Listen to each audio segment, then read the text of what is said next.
तुला राशि वालों, घर टूटेगा या महल बनेगा, शुक्र का फैसला। क्योंकि आपकी कुंडली के चतुर्थ भाव में शुक्र देवता आपके घर में ही गोचर कर रहे हैं 13 जनवरी से 6 फरवरी तक यहां पर में।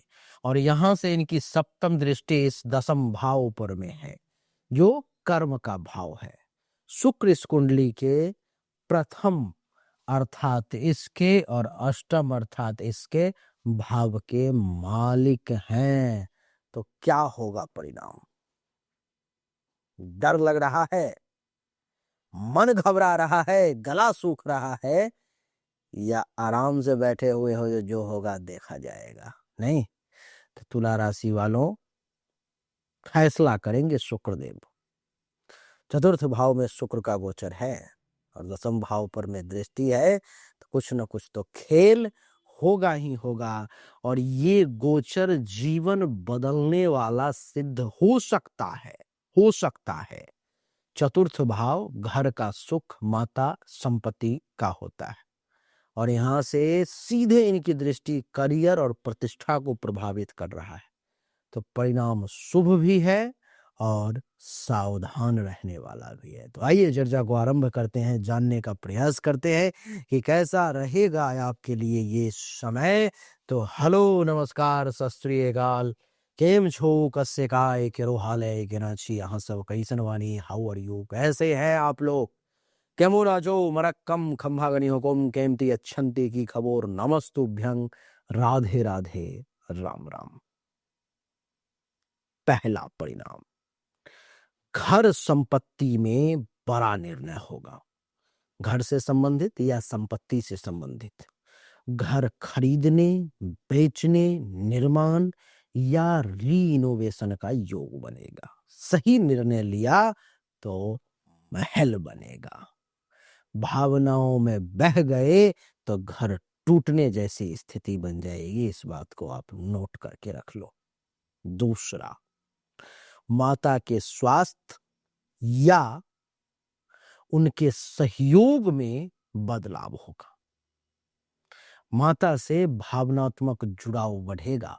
पर शुक्र अष्टम भाव के भी मालिक हैं नहीं देवी और सज्जनों, जिससे कि अचानक से स्वास्थ्य में उतार चढ़ाव, अप एंड डाउन भी देखने को मिल सकते हैं। तीसरा, कैरियर पर शुक्र की सीधी नजर है, तो दसम भाव पर सप्तम दृष्टि यहां पर पड़ने से, इस भाव पर पड़ने से देवी और सज्जनों, आपको प्रमोशन, नौकरी, क्लाइंट या पब्लिक इमेज में बड़ा परिवर्तन देखने को मिलेगा।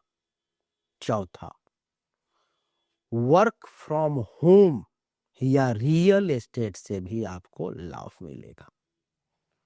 घर से जुड़ा काम, इंटीरियर, वाहन, प्रॉपर्टी, लग्जरी, इन सब से संबंधित आपको विशेष लाभ का योग जो है सो शुक्रदेव बना रहे हैं। क्योंकि मेरे प्यारे दर्शकों, ये जो चौथा भाव है आपके घर का है, आपके वाहन का है, आपके सुख का है, आपके माता का है, आपके हृदय का है, हाँ, और भी विभिन्न चीजों का ये चौथा भाव है। आपके छोटे भाई बहन के संपत्ति का है। इतने चीजों पर में ये प्रभाव डालेंगे। तो वाहन, प्रॉपर्टी, होटल या लग्जरी सेक्टर से जो लोग जुड़े हुए हैं उन सबको वहां से विशेष लाभ का योग है। पांचवा पॉइंट, अचानक बदलाव देखने को मिलेंगे। क्यों मिलेंगे बदलाव? क्योंकि ये जो अष्टम भाव है मेरे प्यारे, वो अचानक बदलाव का है। अचानक बदलाव का है। अष्टम भाव अचानक बदलाव का है। तो क्या होगा? स्थान परिवर्तन होंगे, ऑफिस शिफ्ट हो सकता है, या अचानक जॉब प्रोफाइल आपका बदल सकता है। ये सब होगा क्यों? क्योंकि शुक्र अष्टम भाव के मालिक है। छठा पॉइंट, वाहन का सुख मिलेगा या वाहन खर्च बढ़ेगा, क्योंकि ये जो हमारा भाव है चौथा, हमने आपको बताया कि ये वाहन का भी भाव है। तो नया वाहन आने के योग है, पर लापरवाही से नुकसान भी संभव है, इसलिए लापरवाही नहीं करनी है। जो भी करना है धैर्य पूर्वक करना है, सावधानी के साथ करना है।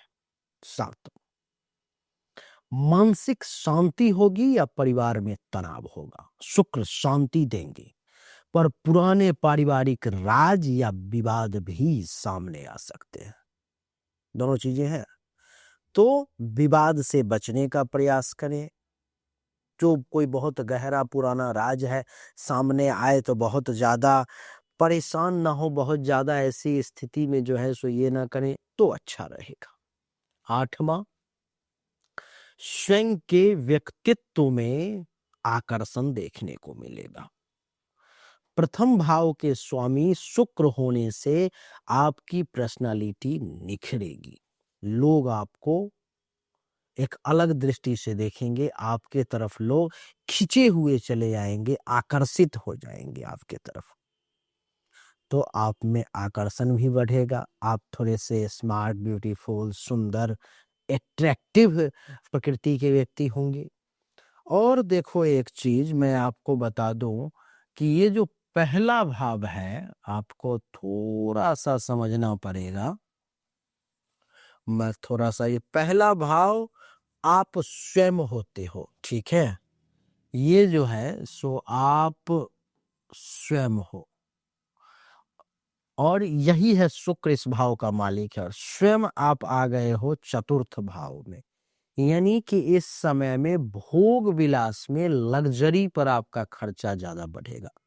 घर को जैसे कि सुंदर बनाने में, सजावट में, एसी में, फर्नीचर में, हीटर में, घर कैसे और सुंदर दिखे, उसमें जरूरत और शौक में फर्क रखना होगा आपको। नहीं तो ये शुक्र देवता लग्जरी को बढ़ाते बढ़ाते बढ़ाते जो है सो आपको थोड़ा सा हिला देंगे, थोड़ा सा परेशान कर देंगे।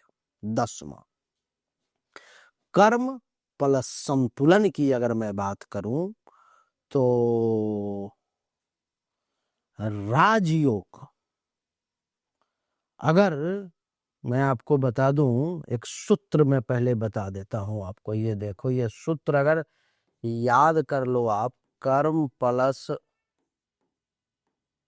संतुलन इक्वल टू राजयोग। ये देखो मैं एक विशेष चीज आपको बता रहा हूं, जन्म कुंडली में अगर आपका राजयोग नहीं भी है, हस्तरेखा में मान लो राजयोग नहीं भी है, तो अगर कर्म का संतुलन आप बना करके चलते हो तो ये राजयोग का उदय हो जाता है अपने आप, यानी कि राजयोग क्रिएट हो जाता है, निर्माण हो जाता है राजयोग का। राजयोग बन जाता है अपने आप। किसी के भी हाथ में जन्म कुंडली में कर्म और संतुलन से ही राजयोग का निर्माण होता है। तो आपके पूर्व जन्म के कुछ कर्म इस प्रकार से न रहे हों जिससे इस जन्म में राजयोग नहीं है, तो इस जन्म में आपको कर्म और संतुलन बना करके चलोगे तो राजयोग आप इस जन्म में भी उदय कर सकते हो, निर्माण कर सकते हो। तो मैं आपको बता दूं कि सूत्र है ऐसा कि कर्म प्लस संतुलन बराबर राजयोग। ठीक उसी प्रकार से अगर आपने कर्म और संतुलन बना करके रखा तो यह गोचर राज सुख, अस्थाई संपत्ति और आपको नेम फेम दिला सकता है, ऐसा मैं देख रहा हूं। अब विशेष सावधानी की बात आ गई, भावना में आकर के प्रॉपर्टी का निर्णय कभी ना लें, नहीं तो 13 1 से 6 फरवरी 2026 के बीच में भारी नुकसान के भी योग है अगर भावना में आकर प्रॉपर्टी का निर्णय लोगे।